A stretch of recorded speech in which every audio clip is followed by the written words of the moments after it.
আসসালামু আলাইকুম বন্ধুরা, এই মুহূর্তে আছি আমি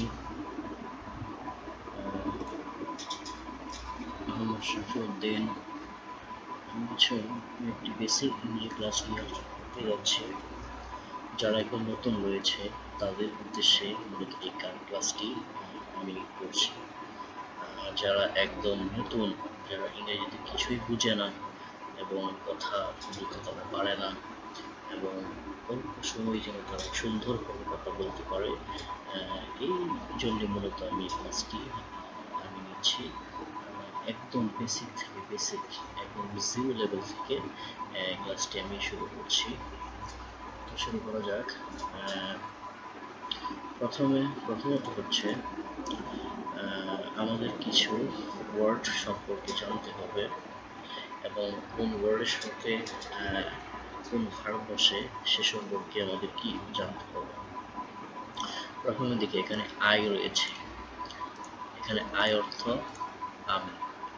হি অথবা সি, হি অথবা সি অর্থ সে।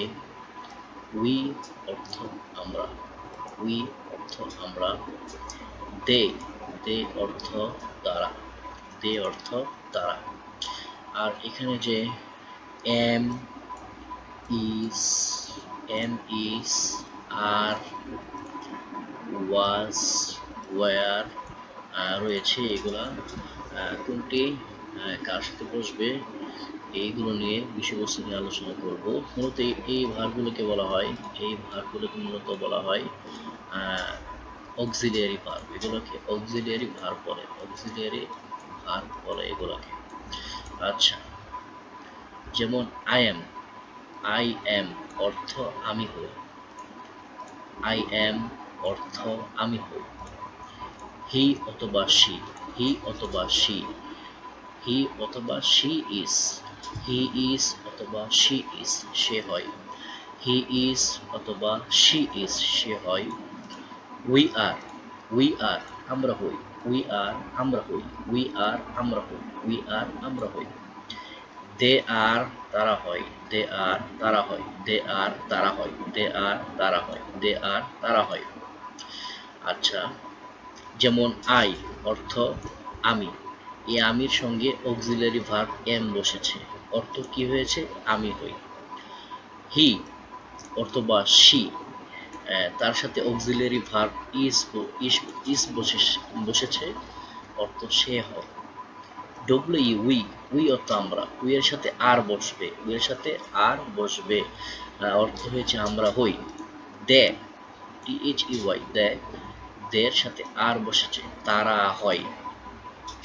আচ্ছা, এখন নিচে একটু স্ক্রল করলে দেখতে পারবো এখানে আছে আই এম, আই এম উপরে পড়েছিলাম। আই এম অর্থ আমি হই। এ একজন স্টুডেন্ট, ছাত্র। এর অর্থ হচ্ছে আমি হই একজন ছাত্র অথবা আমি একজন ছাত্র। আমি হই একজন ছাত্র অথবা আমি একজন ছাত্র। আই এম আমি হই এ স্টুডেন্ট একজন ছাত্র। আই এম আমি হই এ স্টুডেন্ট একজন ছাত্র। হি ইজ সে হয়, হি ইজ সে হয় এ স্টুডেন্ট একজন ছাত্র। হি ইজ সে হয় এ স্টুডেন্ট একজন ছাত্র। হি ইজ সে হয় হি স্টুডেন্ট একজন এ স্টুডেন্ট একজন ছাত্র। উই আর আমরা হই, উই আর আমরা হই, উই আর আমরা হই স্টুডেন্টস ছাত্র। আমরা হই ছাত্র অথবা আমরা ছাত্র, আমরা ছাত্র। দে আর তারা হয় স্টুডেন্টস ছাত্র, স্টুডেন্টস ছাত্র। এখানে একটা বিষয় লক্ষ্য করতে পারবেন, কেন এখানে এস বসেছে আর উপরে বাক্যতে কেন এস বসে নেই। উপরে বাক্য সিঙ্গুলার অথবা একজনকে বোঝাচ্ছে, আর নিচের যে বাক্য উই দিয়ে আমরা মানে অনেকজনকে বোঝাচ্ছে, এই জন্যেই এস যুক্ত হয়েছে, স্টুডেন্টের সাথে এস যুক্ত হয়েছে। আচ্ছা, তাহলে উই আর স্টুডেন্টস আমরা হই ছাত্র। দে আর স্টুডেন্টস তারা হয় ছাত্র।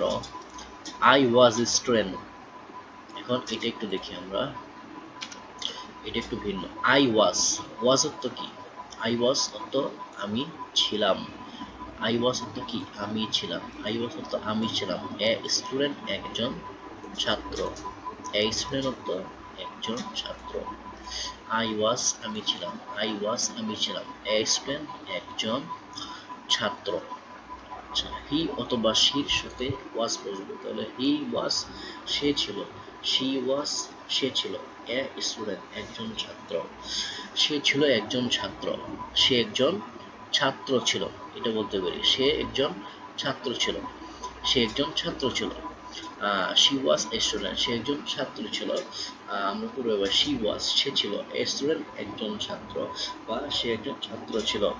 উই ওয়ার আমরা ছিলাম, উই ওয়ার আমরা ছিলাম, উই ওয়ার আমরা ছিলাম, উই ওয়ার আমরা ছিলাম। স্টুডেন্টস অর্থ ছাত্র, স্টুডেন্টস অর্থ ছাত্র, আমরা ছাত্র ছিলাম, উই ওয়ার আমরা ছিলাম, স্টুডেন্টস ছাত্র, বলে আমরা ছাত্র ছিলাম।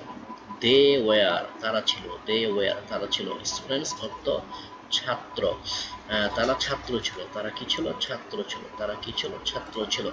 তো এইভাবে আমরা যদি পড়ি তাহলে আমাদের কাছে ইংলিশ একদম সহজ মনে হবে। আশা করি আমার এই ভিডিওটি আপনারা সুন্দরভাবে বুঝতে পেরেছেন।